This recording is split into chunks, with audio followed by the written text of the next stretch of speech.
Ranters. Tonight we're lucky enough to have Andrew Barr joining us. Andrew became the ACT Chief Minister in 2014, having joined the Legislative Assembly in 2006. Andrew was also the first openly LGBT head of government in Australia, and also the first to marry his same-sex partner. Welcome to the Rainbow Ranters. Thank you very much. You were born in Lismore and moved to Canberra at an early age. You attended Holt Preschool. Like a last millennium, yes. Which I also attended. Oh, so very good. Fist bump. Fist bump, yeah. And you attended generally all public schools and independent schools in your Canberra schooling. You attended the independent AME school in Dixon that was open from 72 to 96, not saying you went to those years. A very long school career. A couple of years in between. How do you think attending such a socially and politically progressive school at AME shaped your attitudes? Oh, very, very much so. But then when you combine it with the balance of my public education at Turner Primary and Lynham High and then Lakeland and ANU, yeah. I mean, I went from this very progressive, teachers by the first name, really self-directed learning, your own pace, not a huge amount of structure that probably suited me at that age. And what years were you there? I was there from kindergarten to year 6 the first time. Yeah. But because I'm a late April baby, yeah. I started school at 4 and a bit. Yeah. So I think I met the cut-off by one day. Yeah. And my mother, being a teacher, decided that she wouldn't want me to start high school age 11. So I repeated year 6 Right. at Turner Primary. Right. Best thing that ever happened to me. Yeah. Because I then was one of the oldest kids going into high school and beyond. So I did have an extra year of school. Yeah. And I think my time at AME was fantastic for primary education. But then I went into Lynham High, which in 1986 was possibly the most structured, conservative government school Right. in the ACT. Streamed learning. So they sort of did an academic assessment and then put you into one of 3 or 4 different bands and essentially assumed that whatever your primary school performance was, and they had almost no data on me because I hadn't been in the system, Yeah. would then dictate how the rest of your education went. An education philosophy that probably ran out of steam in the early 1990s, Yeah. I think, but I was the tail end of that. Yeah. And if my mother hadn't been a teacher, we didn't kick up a stink about being put in. They graded the classes from 701 being the smartest to 709 being the learning assistance class, and they put me in 707. And I guess, to a certain extent, because they didn't know anything about me, Yeah. I then had to fight my way through in that stream system, the way that they did the classes then, Yeah. to be able to get into the sorts of programs that I were largely only offered to gifted and talented kids Right. at that time. So I guess if you were the defining experience around how education can shape Yeah. your future and how low or other expectations on kids can shape a future, Yeah. I lived it. That's it. Looking Looking at our public system. This Yeah. is prior to self-government, of course. Right. Looking back to primary and high school, college, did you feel confident in general and with public speaking in particular? No, and probably not until I was 14 or 15 would I have even, I used to dread having to give oral presentations. Yeah. And I'd never get good marks for that, and even probably through into college and university. How I overcame my fear of public speaking was to imagine things could be a lot worse. I could be dancing. So, What's wrong with dancing? there's nothing wrong with dancing until you've seen me. It's the one, I've seen you. it's the one gay stereotype that does not apply to me. Allegedly, anyway. So my worst nightmare occurred at the Multicultural Festival this weekend, where I did the tour of the Latin American community and they were doing their salsa dancing. Oh, drag you up on stage, and hundreds of people filmed it. We can splice that in. No, it can't be unseen. Andrew, what did you want to be when you grew up, when you were a little boy? Oh, when I was a little boy, I probably, once I got over wanting to be an astronaut, a firefighter, and all of those things, I wanted to captain the Australian cricket team. I think probably, and I nearly followed this path, was to be an economist. Yeah. Why? Because the reason we came to Canberra was my dad got a graduate scholarship after he finished uni at the Commonwealth Treasury. So that's how the Barr family moved from Lismore via Armidale to Canberra. And so, if those of you are familiar with Australian political history, my dad was in Treasury when Paul Keating became the Australian Treasurer, and I joined the Labor Party a few weeks after he became Prime Minister. So that was the catalyst, I think. Yeah. But I didn't actually end up as an economist. Yeah. Because I wasn't good enough at maths. That's one of your portfolios, isn't it? It is. It's all right. I should just qualify that by observing that the ANU economics course is very heavily maths based, and that wasn't for me. So I chose a path of economic history, straight economics, not the economic statistics based approach. So perhaps more suitable for the career I've ended up in. Do you think you showed any leadership potential at school? Were you like a prefect or captain, that sort of stuff? I was that. You were that guy? I was that guy. But motivated by actually being sent home from Lyndon High from an extracurricular activity because I wasn't wearing a squad uniform. Right. And so, again, that humanises you. public schools in Canberra in the late 1980s. So I ran a campaign against it. I ran for the school board and got elected. I ran for school captain and got elected on a platform of no one should be excluded from education because they're not wearing the school uniform. Yeah. Many of us struggled with our sexuality or gender identity at school, particularly around puberty. Were you the same? Yep.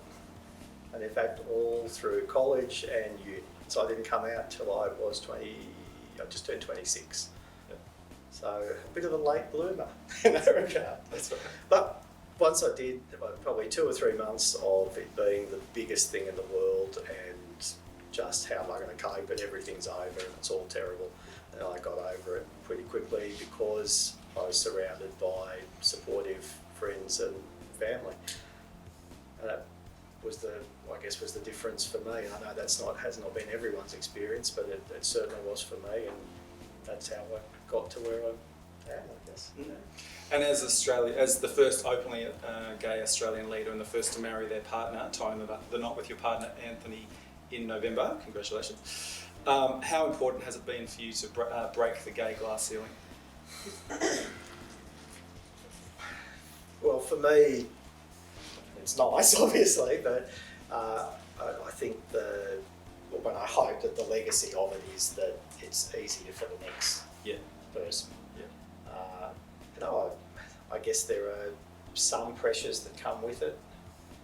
Responsibilities. Yeah, well, to a certain extent. But again, this community has been really good by and large. I mean, I still get.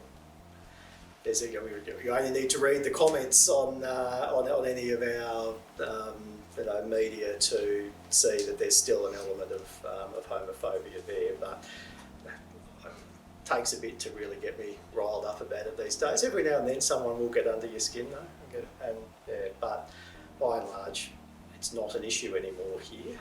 Yep. And isn't that a good thing? So it makes it easier for the next person, right? It's 2020. Some LGBT people have actually reported feeling worse off since same-sex marriage, principally because of the Religious Discrimination Act. Yes. Passing marriage equality was a huge victory, but what do you think some of the big challenges are that remain? Well, there's many. You've highlighted one in your question, that if that legislation passes, then it will be a big step backwards. I'm disappointed that to date I am the only head of government at any level who in Australia who's spoken out against it. So Wow. no other state or territory leader has, and we still haven't had much from our federal colleagues. So that's a problem. More locally, we've got a lot of work to do to implement our capital quality strategy, but we're getting on with it, and you'll start to see some movement on a few things in the next few weeks. Okay. The ACT returned the highest yes vote at 74%, and we've recently seen some softening of the laws around marijuana. How important do you think it is for the ACT as the capital territory of Australia to take a lead on these issues? Very important, and I was in Sydney this morning talking with academic Tim Williams, who I collaborated with on the sort of future directions for Canberra. He's invited me to give a speech in Sydney in May on what we're unofficially calling getting shit done in government. The formal title will be getting things done in government, but you don't get, well, people in politics don't get that many opportunities to actually deliver on their agendas of reform. Many of my colleagues spend a lot of time in opposition, or they don't get to do things. Yeah. So I am determined not to waste a minute Sure. of the time I have in office, because it's not forever. Yeah. And Paul Keating, obviously a political hero of mine, said you all get carried out in a box one way or the other, and you either get voted out or you exhaust yourself. But whilst you're in there, you've got to get some stuff done. Yeah. So that's what drives me. I think it's important to do that. Because you're probably a long time retired. You hope to be a long time retired, and you want to look back on some important achievements. Not quite sometimes, thank you. Well, we'll see. Yeah. I want to congratulate you for your steady leadership during the recent bushfires. Thank you. Your leadership is a source of great comfort and pride for many Territorians. I can imagine addressing a press conference would be a nerve-wracking affair, especially circumstances like that when you've got the eyes of everybody, possibly even internationally. I got it wrong too.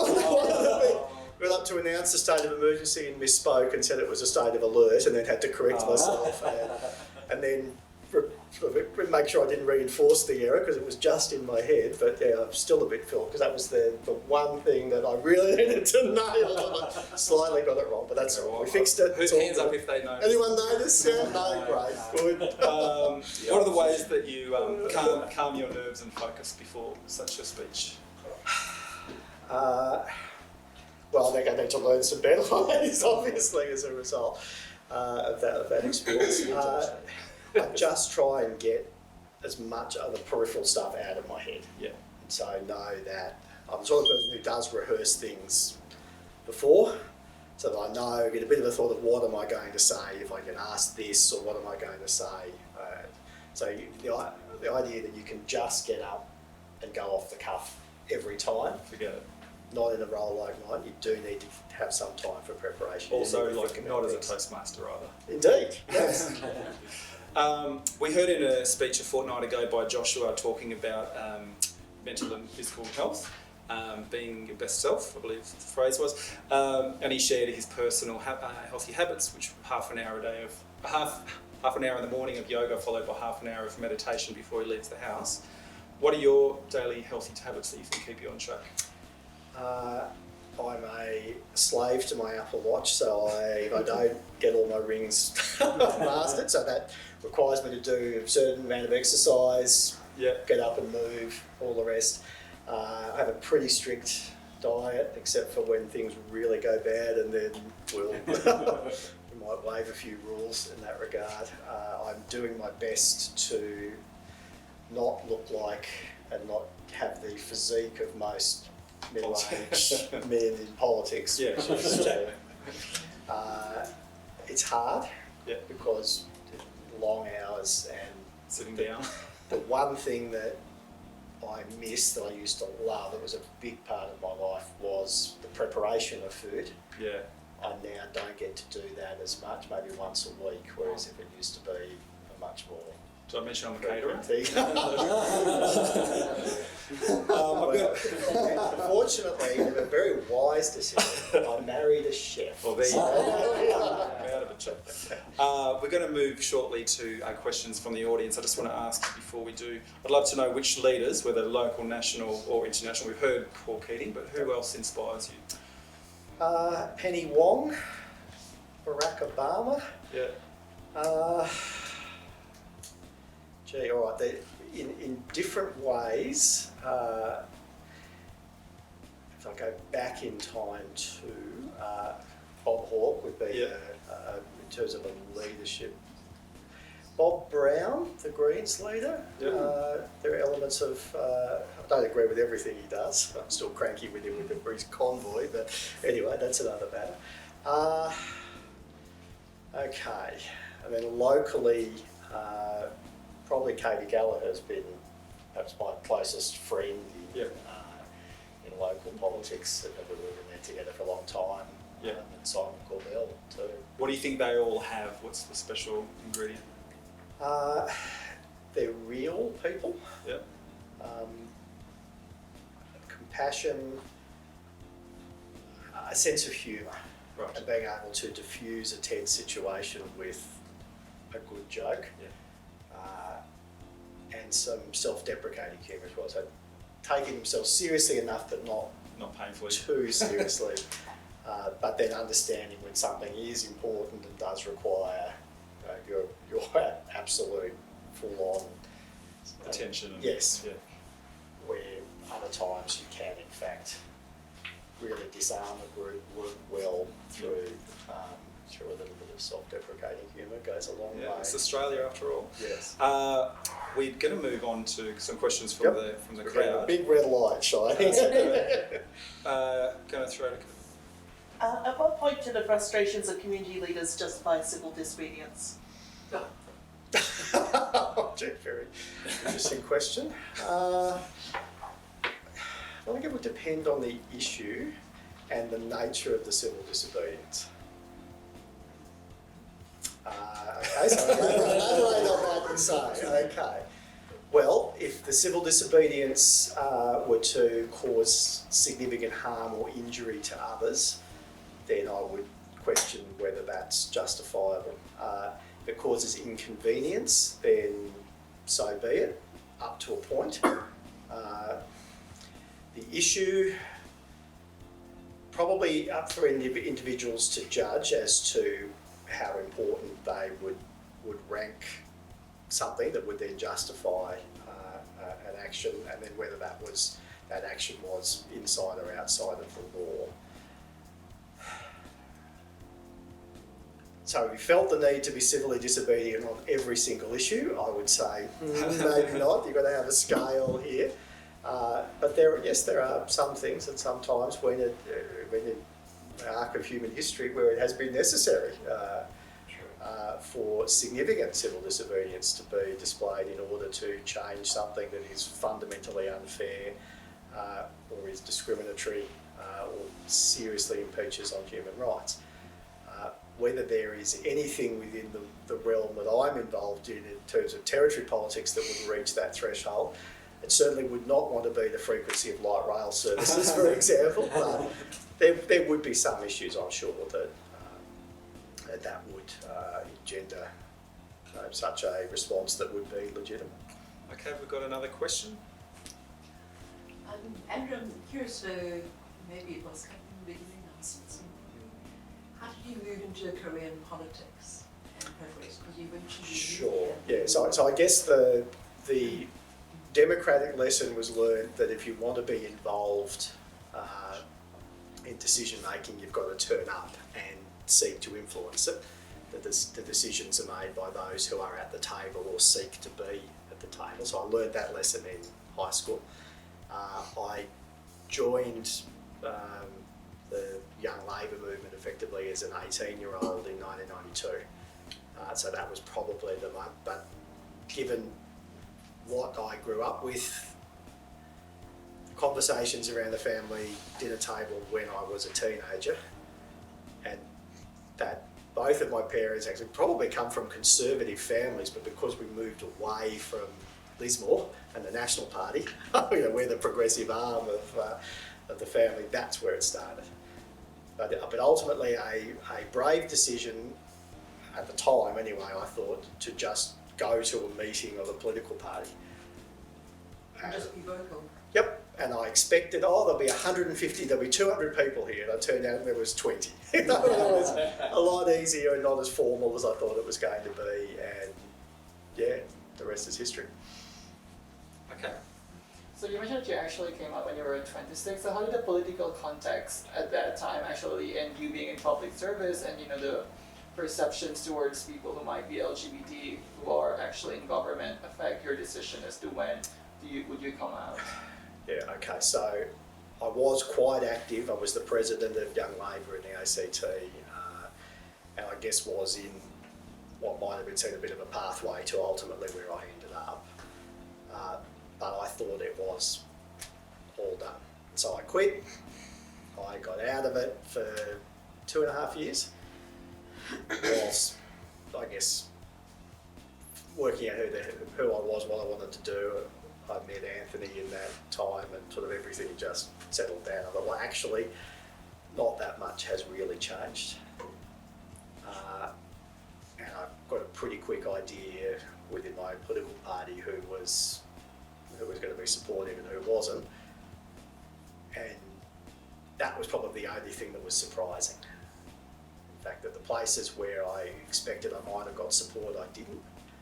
And where it was unexpected, was a pleasant surprise. Okay, I think we're going to close the questions from the floor, but I might just ask you one more, if I may. What's one piece of advice that you could give to the members of the Rainbow Ranters Club to be, to communicate well, to be a success as a queer person, and so on? Be yourself. Master your own style. Keep on learning. And listen. Not many people listen anymore, just not many people read anymore. That would be the biggest communications challenge I have, is that people might read the headline on the story, but they seemingly never read the detail anymore. And social media's done that to us. So the amount of time I have to spend saying, well, actually, if you had read one more sentence into this story, you would have realised that your question is already answered, or how you have perceived the issue is entirely wrong. Then I would conclude by saying, don't always believe what you see in the media or on social media. Do a little bit of further investigating before immediately cueing outrage. And that applies to almost every issue, whether it's political or otherwise, because clickbait is there to drag us in, and they all do it. On that note, that's a wrap. Thanks. Thank you.